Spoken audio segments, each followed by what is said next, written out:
అందులో ఉపనిషత్ కథ అది. చాలా కాలం క్రితం ఒక కోతి పద్మాకర్ గారు ఉపన్యాసం చెబుతూ ఉంటే విన్నది. ఆయన ఏం చెప్పారు, నాయనలారా, ఈ సంవత్సరం 2018వ సంవత్సరంలో 23వ తారీఖు జూలైలో తొలి ఏకాదశి వచ్చింది. ఇది శయన ఏకాదశి, శయన ఏకాదశి.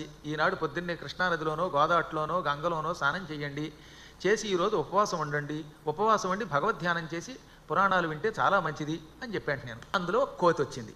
ఆ కోతి లోపలికి వస్తే కొట్టేస్తారు కదా, అందుకని పాపది రహస్యంగా పైన ఆ ఏసీ మిషన్ మీద కూర్చుంది. కూర్చుని వింది. కోతి లక్షణము జాతి లక్షణం చేతులు ఉంచుకుని వింది. గురువుగారు చెప్పారు, నేను ఏ పాపమో చేసి కోతిగా పుట్టా, ఈ పాపాలు పోవాలంటే రోజు పురాణం విందామంటే హాల్లోకి వస్తే నన్ను కొట్టేస్తారు, ఎందుకు వచ్చింది, బయట మైకు బాగుంది అందుకని పైన కూర్చుని ఉంటుంది మధ్య మధ్యలో లోపలికి రాకుండా.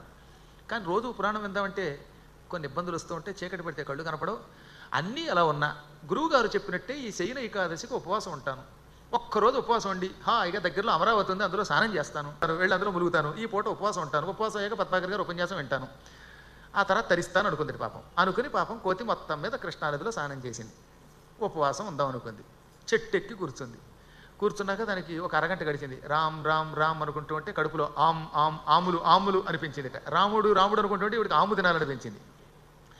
ఏకాదశి ఒక్కరోజు ఏమైనా ఉందాం, మంగళవారం దాకా ద్వాదశి వచ్చేదాకా ఓపిక పెట్టి ఉపవాసం ఉందాం, మంగళవారం నాడు హాయిగా ద్వాదశి ఘడియలు దాటకుండా ఏదో ఒకటి తిందాం, పారణ చేద్దాం అని కొంతసేపు ఒక్కబట్టుకుంది.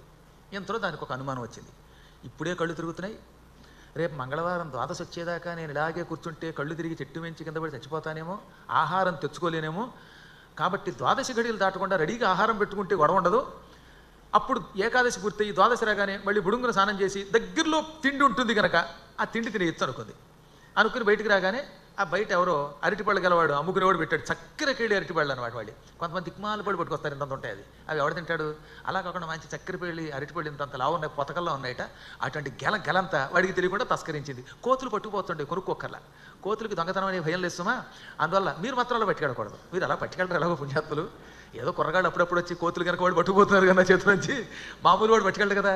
ఈ గెల తెచ్చుకుని ఏం చేసింది, అది ఒక కొమ్మ మీద ఇటు కూర్చుని ఎదురుగా కొమ్మకి ఈ గెల వేళ్లాడ కట్టుకుంది. అమ్మయ్య, ఏకాదశి ఉపవాసం అయిన వెంటనే ద్వాదశి ఘడియల్లో పారణ చేయడానికి కావలసిన చక్కెర కేళి అరటిపళ్ళు ఎదురుగుండా ఉన్నాయి కాబట్టి ఇక నాకు నీరసం రాదు.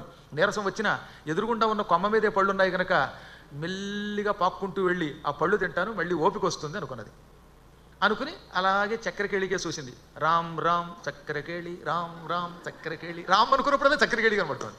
మళ్ళీ అరగంట పోయాక దీనికి ఏమనిపించిందిట, ఈ కోతికి కొమ్మ దూరంగా ఉంది, ఉపవాసం వల్ల నాకు కళ్ళు తిరుగుతాయి, నీరసం వస్తుంది, అందులో ఈ కోతికి షుగర్ కూడా, దీనికి ఇదొక గొడవ, నేను షుగర్ పేషెంట్ని, కడుపులో ఎసిడిటీ ఎక్కువ తంతూ ఉంటుంది, ఇన్ని గొడవలు ఉన్న కారణం చేత నేను ఉపవాసం అయ్యేసరికి కళ్ళు తిరిగిపోయి ఆ చక్కెరకేళి అరటిపళ్ళ గెల ఉన్న కొమ్మ మీదకి ఎగిరి దూకి అందుకోలేను, ఈ దూకేలోపు కింద పడిపోతే చచ్చిపోతాను, కాబట్టి గెల దగ్గర కూర్చుంటే అలా ద్వాదశి రాగానే టక్కర పండుని నోట్లో వేసుకు తినేయచ్చు, ఉపవాసం అనేటటువంటి ఆయాసము తొలగుతుంది, దాని ఏమంటే మనం ద్వాదశి ఘడియల్లో తినచ్చు అనుకుని ఈ కొమ్మ మీద నుంచి అరటిపళ్ళు ఉన్నటువంటి కొమ్మ దగ్గరకు వచ్చింది. అరటిపళ్ళ గల చక్కగా కొమ్మకు వేళ్లాడదీసిందిగా ఆ కొమ్మ మీద కూర్చుంది. ఇప్పుడు దగ్గరగా పళ్ళు ఉన్నాయి కనుక ద్వాదశి రాగానే టక్కన నేను హరిని తలుచుకుని నోట్లో వేసుకోవచ్చు అనుకుంది.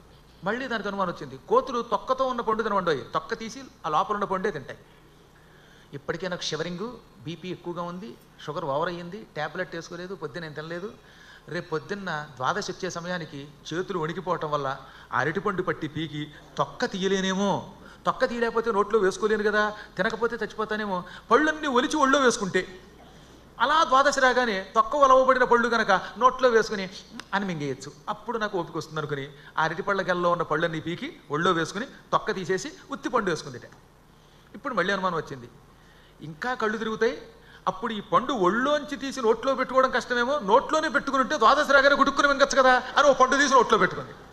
ఈ నోట్లో పెట్టుకోగానే ఏమనిపించింది, నోట్లో ఇక్కడుంటేనే గొంతుకు దాటి లోపలికి వెడితేనే, ఎక్కడుంటేనే ద్వాదశి రాగానే లోపలికి వెళ్ళిపోయింది, అప్పుడు అరుగుతుందిలే అని గుట్టుక్కుని మింగింది. ఒక పండు తిన్నాక ఒకటైతేనే రెండైతేనే అని మొత్తం పళ్ళు అన్ని తిని ఎగిరి వెళ్ళిపోయింది.